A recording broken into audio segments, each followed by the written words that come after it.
사사기 1장 1절부터 7절까지 봉독하겠습니다. 여호수아가 죽은 후에 이스라엘 자손이 여호와께 여쭈어 이르되 우리 가운데 누가 먼저 올라가서 가나안 족속과 싸우리이까? 여호와께서 이르시되 유다가 올라갈지니라. 보라, 내가 이 땅을 그의 손에 넘겨 주었노라 하시니라.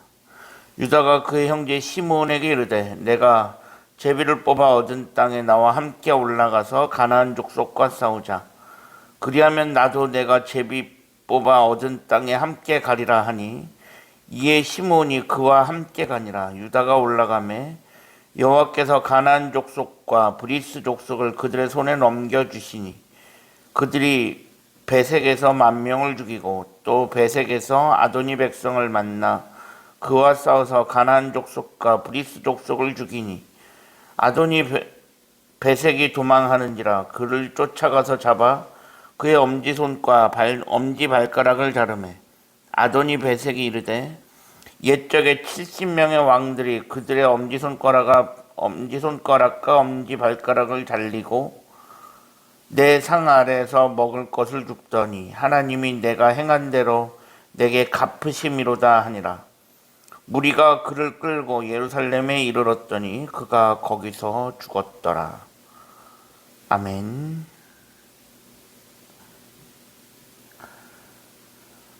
오늘도 새로운 하루를 허락하신 하나님께 감사합니다. 오늘은 주의 날 월요일입니다. 어느새 2021년도 11월이 시작되었습니다. 2021년도 2달 정도밖에 남지 않았는데 우리가 남은 2달 하나님 안에서 올 한 해를 잘 마무리하면서 남은 2달을 보낼 수 있기를 바랍니다. 오늘부터는 사사기를 시작합니다. 사사기는 여호수아가 가나안 땅을 정복한 이후, 여호수아가 죽은 이후 사사시대의 기록이라고 할 수 있습니다. 즉 여호수아가 모세 뒤를 이어서 가나안 땅에 들어가서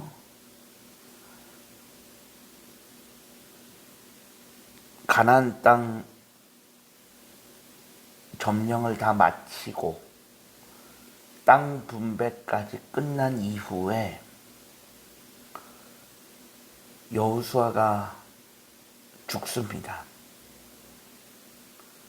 근데 여호수아가 죽은 이후 이스라엘은 여호수아를 대체할 만한 뚜렷한 지도자가 나오지 않습니다.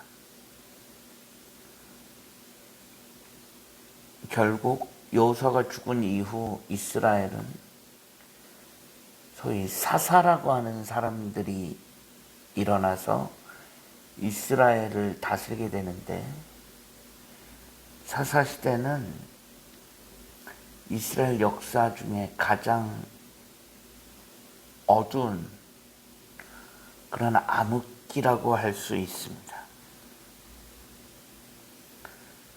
그렇게 오늘 본문 사사기가 시작되었습니다. 근데 오늘 본문 사사기 시작부터 전쟁의 이야기로 시작이 되어집니다. 여호수아가 죽은 후에 라고 되어 있습니다. 여호수아가 죽었습니다. 그럼에도 불구하고 전쟁은 끝나지 않았습니다.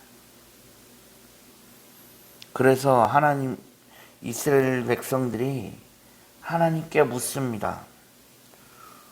우리 가운데 누가 먼저 올라가서 가나안 족속과 싸우면 좋겠습니까? 이스라엘 백성들이 하나님께 묻고 있습니다. 하나님은 유다 지파가 가라고 말씀하십니다. 여호수아가 죽었지만 이스라엘 백성들은 전쟁이 끝나지 않았습니다. 왜 이렇게 됐을까? 사실 사사기 기록을 보면 사사기도 결국은 내내 전쟁에 대한 기록이라고 할 수 있습니다. 물론 가나안 땅의 가나안 족속과의 전쟁입니다. 그러면 아니 여호수아가 죽었고 이미 여호수아 때 가나안 정복 전쟁이 어느 정도 다 마무리가 되었고 땅 분배까지 끝났는데 왜 이런 일이 벌어졌느냐? 왜 전쟁이 끝나지 않고 계속되어지는가? 이유가 있습니다. 그것은 결국 명령의 불순종입니다. 옛날로 돌아가 보면 하나님께서 여호수아에게 가나안 정복 전쟁을 명령하실 때 이스라엘 백성들에게 하셨던 중요한 명령 하나가 있었습니다. 그것이 뭐냐 하면 바로 가나안 땅의 모든 족속들, 남녀노소를 구분하지 말고 가나안 땅에 들어가거든 모든 사람을 한 명도 남기지 말고 다 죽이라고 명령하십니다.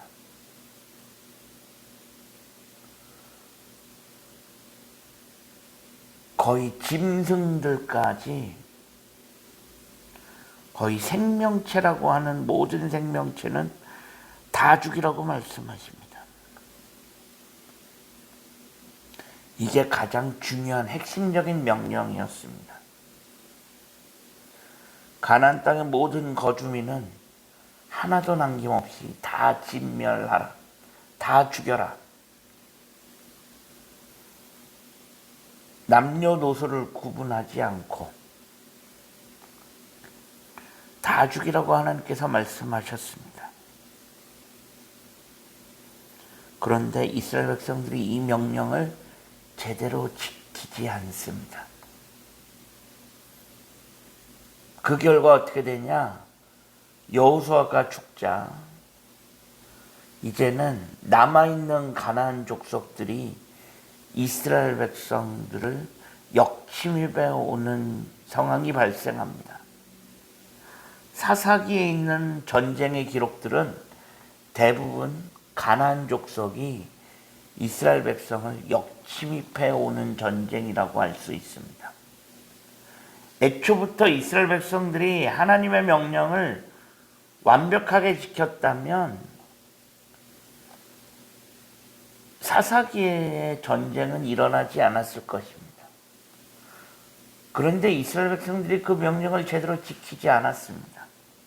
즉 가나안 땅의 거주민들, 원주민들 하나도 남김없이 다 죽이라고 하는 하나님의 명령을 정확하게 지켰다면 사사기에서 가나안 족속들이 이스라엘 백성을 역침입해 오는 상황은 벌어지지 않았을 것입니다. 그런데 이스라엘 백성들이 이 명령을 제대로 지키지 않았습니다. 결국 가나안 족속들을 일부 남겨놓았다라는 것입니다. 물론 이스라엘 백성들이 왜 그렇게 했는지는 알 수 없습니다. 갑자기 가나안 족속들이 불쌍해졌는지 뭐 이유는 알 수 없지만 일부러 그런 건지 아니면 실수로 그런 건지 모르겠지만 어쨌든 가나안 정복 전쟁을 하면서 가나안 족속들을 다 죽이라고 하는 하나님의 명령을 거역하고 가나안 족속들 일부를 남겨두게 됩니다. 그러자 여호수아가 죽고 상황이 역전되면서 가나안 족속의 역침입이 시작된 것입니다. 결국 이는 하나님의 말씀에 불순종하기 시작한 그 대가라고 할 수 있습니다. 옛날 모세가 모압 땅에서 모세가 죽기 직전에 이스라엘 백성들에게 고별 설교를 하면서 이런 말을 한 적이 있습니다. 그래서 이제 너희는 선택하라. 어떡할 거냐? 하나님을 선택할 거냐 말 거냐? 말씀에 순종할 거냐 말 거냐? 순종하면 축복이고 불순종하면 저주다. 이제 너희는 무엇을 선택할 거냐? 이런 물음을 한 적이 있습니다. 결국 사사기의 가나안 족속 역침입은 이스라엘 백성들의 하나님의 말씀에 불순종에 대한 대가라고 할 수 있습니다. 불순종한 결과, 하나님의 명령과 하나님의 말씀에 불순종한 결과, 그 결과에 대한 책임을 이스라엘 백성들이 지고 있는 것입니다. 그 당시는 아무 일도 일어날 것 같지 않았지만, 그 당시는 아무런 일도 일어나지 않고 별일 없을 거라 생각했지만, 불순종에 대한 대가는 언젠가는 치러야 할 수밖에 없습니다.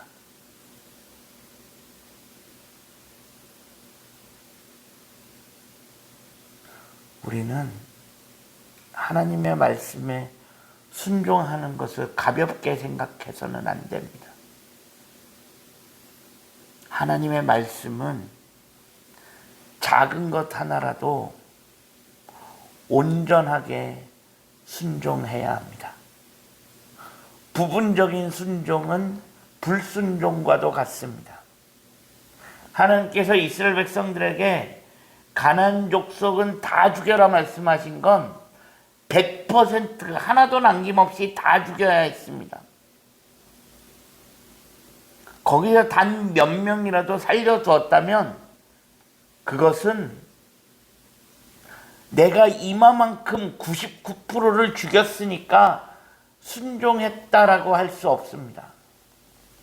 1%가 남았다면 그 1%로 인하여 불순종이 되어지는 것입니다. 순종에 부분적인 순종이라고 하는 것은 있을 수 없습니다. 순종은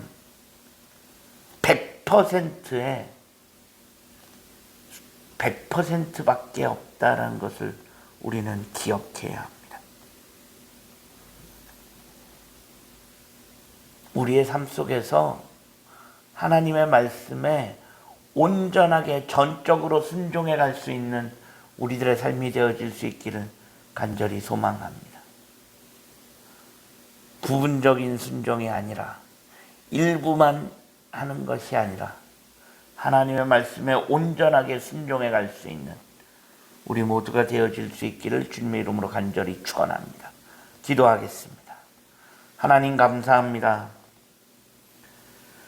지난 밤에도 편안한 쉼을 주시고 오늘도 새로운 하루를 허락하신 하나님께 감사합니다. 어느새 2021년도 11월이 시작되었습니다. 이제 2달밖에 남지 않았는데 남은 2달 동안 하나님의 은혜 가운데 2021년을 잘 마무리할 수 있게 하시고 남은 2달 동안 하나님의 말씀에 전적으로 철저하게 순종해 갈 수 있는 우리 모두가 되어질 수 있게 하여 주옵소서. 예수 그리스도의 이름으로 간절히 기도합니다. 아멘.